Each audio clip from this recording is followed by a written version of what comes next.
everybody. Thanks for joining us again live tonight. And today, Justin and I are going to discuss the topic of honor. A couple months ago, we had a conversation because you were actually talking to your church about the topic of honor. And by the way, before we get into the topic of honor, we need to clarify, how do you spell honor? Because I realized when you and I were texting, you spell it the Commonwealth way of H-O-N-O-U-R. Yeah, I spell it the right way, and you just forget a letter, which is cool. Okay, so type in on the bottom, how do you spell honor? Because I want to see lots of H-O-N-O-R. I have to think. I'm not a great speller. Just so you know, when I'm saying honor, I'm saying it with a U. You can hear it without one if you want, but there's a U in there. But you guys recently at Vivid Church, you guys talked about honor. Yeah. And I remember we had a phone call about that as well, and just kind of going through that. And there's a passage that you guys were going to. What was that passage? Well, first of all, I called you because honestly, I see in you like this lifestyle that you live. Oh, thanks, I've watched you honor people that, and everyone will be like, yeah, it makes sense that you'd honor that person. I've also watched you take note of people that others walk by and ignore. Oh, and so when I'm like bouncing off ideas, I'm like, I got to talk to Wes because like you're someone I really think like lives this. Thanks, man. And if you're watching this right now and this is your pastor, you're blessed because like you really do live this message.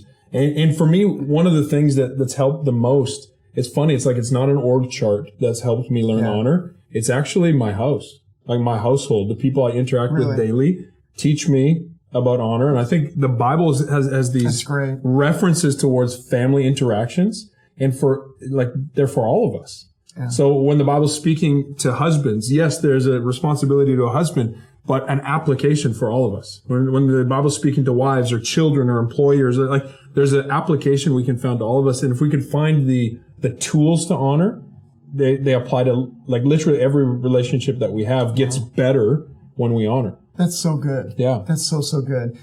So you see it in the home, especially one thing I found about honor is that it's easy to not fake honor. It's easy to show like thin honor or like not a depth of honor with people that you don't know, but the people that like really are like in your world. Oh man. It's like, that's just a whole different level of like, I actually know you. I see the way you live. And then honor, like practicing out real spirituality. So, all right, before we get too far, tell me the passage. So like Ephesians chapter 5, starting at verse 21, and it goes down into chapter 6. And it's a reference that often gets quoted like in weddings because it speaks to wives, honor your husbands, and then husbands, love your wives as Christ loved the church. But before that, like the opening phrase that Paul uses is in verse 21, submit to one another out of reverence for Christ. Wow. And I really think like if honor is real, it's beautiful when it's reciprocated, but even when it's not, we still honor. Yeah. Like it's not this you go first, no, you go first thing. It has to be this choice that we make. Yeah. And when you're talking about family, like I think I would love the people closest to me think the highest of me. Not the other way around. Yeah. Often we can live in such a way externally that the people who don't really know us think the world of us. Planet. They're like, you're the best. Yeah, but then the people who are closest to us are like, it's fake. Yeah. And so like here it says, the way we honor one another actually gives honor to Christ. And so it's not an issue of reciprocation. I'll honor you to the level you honor me, husband to wife, parent to kid, whatever that might be. Yeah. I'm actually doing this as a response to Christ. Yeah. And Christ is the Lord of my life means that I place value on you because the image of Christ is in your life. You know what I'm saying? I make the decision not based upon who you are, but based on like my own response to Jesus' great love for me. And man, that's powerful. And it comes at a cost. Yeah. Like we can think sometimes honor, it's just cheap words. No, it comes at a huge cost. Yeah. It goes, hey, wives, submit to your husbands. But then it says this, husbands, love your wife, lay down your life for her. And I think this is not only a reference to like marriage. Is what honor feels like? It is a decision to lay down your life. It is a decision that you make to come at a personal cost. I'm going to place weight and value on what this person means in my life and what they're saying in my life. And I really think this particular document, when read, it would have been like, wives, honor your husbands. Like, yeah, of course, we have to. Like, it's the normal thing to do in our society. In that time, especially it was like, demanded of them. Yeah. And then it's like, and husbands, you have a responsibility too. And I feel like there's some guy like, hey, what now? You're talking to us? You said honor. That had to be, you're talking to our wives and kids. That is what society saw as a norm. But it's like, no, there's a part you play in this. Yeah. And it comes at a huge personal cost. Yeah. Like honor is something we all do out of volition. We make this choice. Yeah. They say respect is earned, honor is given. That choice we make. Yeah. And for those of you who may not be familiar with this passage, this is actually not talking to a current day context. Exactly. This is the Apostle Paul, a leader of leaders. He's writing to a people. This is like about 2,000 years ago in the ancient Near East, where, women and slavery and different things like that, there wasn't some of the statuses that we had today or the rights that we have today, especially in Western culture. And so when he says to the wives, hey, honor your husbands, that was of course of the day. That was normal. But then when he flips it, he says, husbands, love your wives. And they're like, okay, as Christ loved the church and died for the church. Husbands, cost you everything. Love your wives in that way. I wonder how many of them would have heard that and say, can I just have it switched?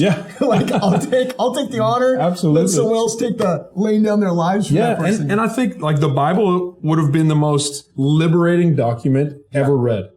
Like speaking to the least, the last, the lost. It's like, we see you. And that's the message of God, I think, to all of us is like, I see you. And if we're going to be Christ-like, then we need to be seeing others. The others that maybe would get overlooked. Then it says, children, obey your parents. And it comes with a blessing. It'll go well with you and you'll live long. Like a double blessing. Quantity and quality. Life will be better. Life will be longer if you can choose to honor. And I think that's not only kids to parents. That is what honor does. It makes a way for our lives to be enriched, for there to be more of a good thing when we honor. But then it goes, fathers, like, don't exasperate your kids. In other words, when we honor, we consider the emotions of others. Now, if the husband-wife thing didn't get them, the father-children thing did. Their only responsibility was produce good citizens. Make sure they learn a trade and they follow the instructions of the emperor. And here Paul's saying, no, consider their emotions as well. Oh my, like to honor is actually have you ever had this when you're like, well, I didn't mean that. Someone's like, what you said hurt me. It's like, well, I didn't mean it that way. It's like, but here it says it doesn't matter the way you meant it. You have to consider the emotions of others. It says don't exasperate them, which I looked into. What does that mean? It means to anger someone along the way. Like as you're going somewhere to just be kind of poking out their flaws. It's like, hey, parents, if you want your kids to thrive, show them enough honor to understand how they function. We got 7 kids and people are like, how do you make things work in your family? 7, just in case you didn't catch that. He just threw that out there like it was like a coffee order. 7 kids. I'm working on parenting 2. Ages 1 up to 15. And like one of the ways. I need to take a minute just to break. Okay. People go, how do you manage that? Like you must have really unique systems in place. And the truth is, like one of the things we do is we do not treat our kids the same. Wow. We treat them really uniquely because they're unique. So we love them the same. We treat them uniquely. That's so good. And my daughter, Sophie, she's a great athlete. She gets off the floor. She's playing basketball and she's like, Dad, what do I need to work on? I'm like, Soph, you were the best. She's like, I know, I was the leading scorer. What do I need to work on? Like, that's her attitude. She wants that type of coaching. If I spoke that way to one of my other kids, it would crush them. They get off the floor. They just had their best game. I'm like, here's what you need to work on. So we need to understand the emotional makeup of the person we're trying to honor and then apply what we know about them so that the gift we're giving is actually received with the heart we're intending to give it. It's kind of like in that book, and not like we're getting into a whole relationship topic, but the book on love languages, it's like we often honor someone based off of the way we want to be honored. And in fact, it's like it may not translate to the way that they translate. And I've caught myself even doing that. Sometimes you're trying to coach someone, you're trying to help someone along. And it's like, I would love if someone did that for me. Point out, help me with my jump shot, help me with my preaching or my leadership. And they're like, oh, I get crushed. Or they're like, it doesn't compute. I think that's so good. Taking into effect the way that they hear, the way God's built them. Not just the way that they are, like, oh, they need to change, but the way God built them. And so I don't know if you've ever experienced that as well. Like the way God's built you and kind of sometimes there's misalignment, and there will always, in any relationship, there will always be certain levels of misalignment where you feel like you're loving someone the way that they want to be loved, or you're honoring someone. And we'll end tonight's, like I was going to say broadcast. I don't even know what we call these, show. But I want to end this with this is that all of us, we can find that one person that we say, hey, I just choose to honor. And I think like what you're saying about that one kind of like that decision of our own.